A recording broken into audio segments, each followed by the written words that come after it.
Thank you so much for stopping by. My name is Chit Chad, and on this video, we're going to talk about how to rig for 2D animation. Now, when I say 2D animation, the first thing that might come to your mind is something that was more traditionally animated, like the original Disney animated movies, or maybe even the original Looney Tunes, which followed a traditional frame-by-frame, pose-to-pose style animation. But there is another method to animating, and that is using tween-based animation. To talk about this concept, I think we need to get a little animated ourselves. Tween-based animation is often associated with the movement of an object through digital means, which is how I'm being animated right now. This is where you create the keyframes and the computer interprets the in-between movement. Before, with hand-drawn animation, you would have to draw all the in-between movement, whereas now the computer can do the work for you. Now, there are many different ways to go about setting up an object or a character.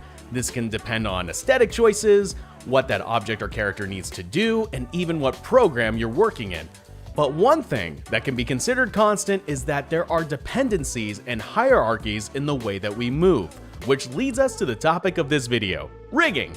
In animation, there are two main ways you can go about simulating these hierarchies, and that is with either forward kinematics or inverse kinematics, or FK and IK for short.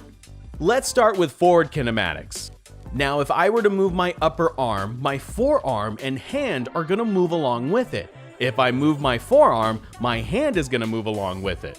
This also provides a natural arc to the movement, which is one of the core principles of animation. Now, with inverse kinematics, the hierarchy is reversed. If I move my hand, the forearm and upper arm are going to follow with it.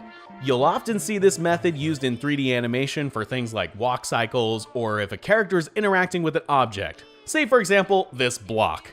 As you can see in this example, you would want the object affecting the rest of the chain, as it's the driving force of the animation. The block is forcing the arm to move backwards and forwards, thus affecting the rest of the links in the chain.